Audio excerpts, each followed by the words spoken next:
How's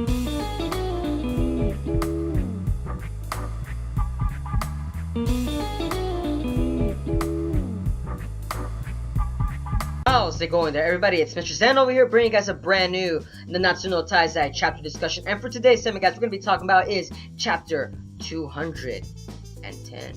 And in this chapter, guys, a lot of juicy information was actually bombarded with us in this chapter due to the fact that, we're continuing on from the previous chapter, from, you could say, Ludo Ciel's little escapade as he was trying to kill Derriere and Montespierre. But needless to say, the chapters are continuing on, and we're actually getting to see more exposition of the other side characters. As this chapter, we're actually noticing the stigma of light, the rebellion against the Ten Commandments.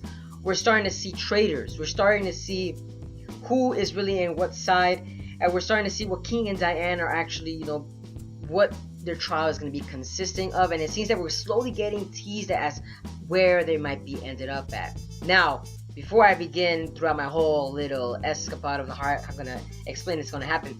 This whole chapter, I felt that this chapter was necessary to be the way that it was set up to be. Due to the fact that, Nakaba Sensei was actually, he was injured last week, and we were kind of felt abrupted, and it felt short. This chapter, it felt like we needed this to be a dialogue involved chapter. It didn't necessarily have to have a lot of action and a lot of actually, flashy, you could say, sequences of events. No, this is more or less to say exposition and giving us more of a reason to keep watching this chapter, because, guys and girls, Gowther is making his move. Yes, folks, because at the beginning of the chapter, we actually see that Ludo Ciel was trying to talk to Nerobasta, and Nerobasta, of course, she's still under control of Gowther, and sees Gowther and Meluscula, whatever her name is. They're trying to open up the demon gate towards the Ten Commandments underworld, and it seems that we're getting involved with another world in itself. So it seems that we have the human earth, and we have the underworld, and we have, you could say, the heavens themselves, where the archangels come from. And it seems to me that we actually got involved also with one of the last four archangels, and that was Mael. It was interesting to know that there is still another archangel, but it seems that he's actually leading the army on the other side in case anything goes down. It seems that he probably might be the strongest archangel if he's there as backup himself. Now that is entertaining, because Ludo Ciel's he's actually putting his, like, a chess piece. He's actually facing everybody in case this happens, and in case this other side of thing happens, he's ready. But let's say the Ten Commandments were a little bit one step ahead because of Gowther himself. And that's what is actually entertaining, because Gowther, we don't know too much about what Gowther's going to be doing in this arc, but it seems that he's actually going to make his pivotal role in it. But like I said, before I get into Gowther himself, I'm going to talk a little bit more about what's going on in the rest of the chapter in case you guys haven't caught up with it yet. And that is, we actually see that the stigma of light, they're actually just waiting, and they're actually sensing the fight between the Endura forms of Derriere and Montespierre, and they're wondering, like, it actually calmed down. But what kind of got me irritated is the fact that the humans, folks, they are actually sided with the Ten Commandments. I actually personally did not see that coming. That was really a shock for me, or many viewers themselves, because what do the humans have to gain out of being with the Ten Commandments? That is interesting. What is it that is it power? Is it greed? We don't know that for sure. And the reason I say I'm actually irritated was the fact that it would have made sense if they were actually sided with the stigma of light, not necessarily a Ten Commandment. But we need this plot device, folks, because like I said, we're all left into wonder as to, why are they with the Ten Commandments? What did the Ten Commandments offer to the humans that's actually more outstanding than what the holy archangels can actually offer themselves?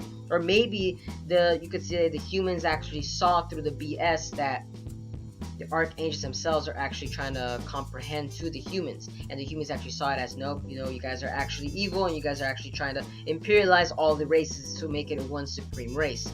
Maybe that might be the case. But needless to say, the reason that there was a rebellion at the stigma of light was the fact that the humans actually started killing some of the giants and some of the fairies. That was actually a sight to see, folks. I'm not gonna lie. Law himself went up there, sliced one of the giants' neck, then he just jumped off it and went towards one of the fairies, and tried attacking him, and he just stabbed him in his abdomen and just took it off. I'm like wondering, like, holy snap, this chapter's not picking up its pace, and it seems that even through all this is going on, we're all wondering that, is this what Bon's ancestor was? Was he this type of person that was able to kill off these giants and fairies in order to make the Ten Commandments seem all powerful? Because it doesn't seem like the type the humans would be kind of doing that, or at least Bon's ancestor would. Because remember, it seems that Elaine was actually in love with this maybe that's why she fell in love with Bon, due to that scene, because he reminds her of Law himself. It's interesting to see how that's actually going, guys. Like I said, it's entertaining, but needless to say, the chapter that continues on. Now I'm gonna finally get to you guys to the bulk of it, and that is Gowther himself, folks. Gowther. King and Diane, of course, told him that something's going on back at home, so they're gonna go back and try to see they're gonna try to figure out the situation that's at hand, while MacLeod stays there and protects Monsieur and Derriere from Ludociel, because we don't know. Ludociel seems like the type that he would actually backstab, and he seems like the type that would actually be the type that you just wouldn't really want to be around with. He just seems very malicious.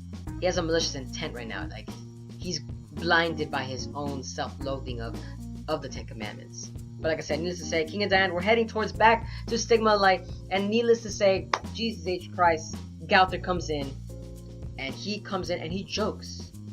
He jokes, and he's talking to King and Diane.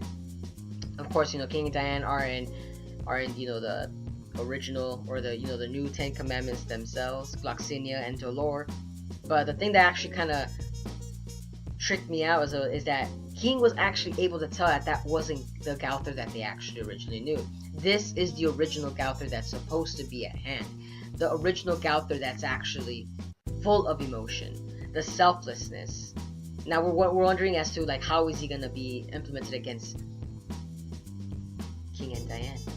I'm actually kind of hoping for is the fact that maybe this is going to be the trial, facing off against Gowther himself. Or maybe Nakaba might pull us a quick one and actually say, oh, you know what, Gowther's actually siding with the Stigma of Light. We don't know that for sure. Like I said, it's kind of weird how a lot of power plays are going at hand. It's just needless to say, Gowther might play a very pivotal role in this whole arc itself, as he's able to change memories, he's able to manipulate people's emotions. He's a very powerful person. He's got the power to change the mind itself from other human beings, fairies, doesn't matter what race it is. He's able to manipulate him to a very huge extent, and that in itself, that I personally think that Gowther, I want to see what Nakaba is essentially going to be doing with Gowther himself. And we're all wondering too, as if he's actually going to be noticing that there might be something wrong with Dolor and Gloxinia. Like I said, might be interesting, but I can't wait for the fight in the next chapter, guys. And that's it for today's segment, guys. Like I said, I kind of said whatever I want to say, but let me know down in the comments below as to what you guys' thoughts on Gowther himself, as to what he might be. Is he still a potential villain? Is he actually siding with the Stigma of Light? Or do you guys think that Gowther might change the whole table and turn everything around and actually make everybody imagine a different scenario than what it's originally happening right now? Because remember, like I said, Gowther, he's a very huge power play right now. A very huge, outstanding power play. But like I said, let me know down in the comments to what are you guys' thoughts on the latest chapter, and what you guys think of the humans siding with the Ten Commandments as well. Were you guys irritated as I was, or did you guys find that was something that you guys might have saw along the way? But for me personally, I did not see that. But like I said, let me know down in the comments. And as always, guys, if you guys enjoy my content, don't forget to give a like, comment, share, and subscribe for more Nanatsu no Taizai chapter discussions. And as always, guys, I hope you guys are having a wonderful day. But this is Mr. Zen, signing out.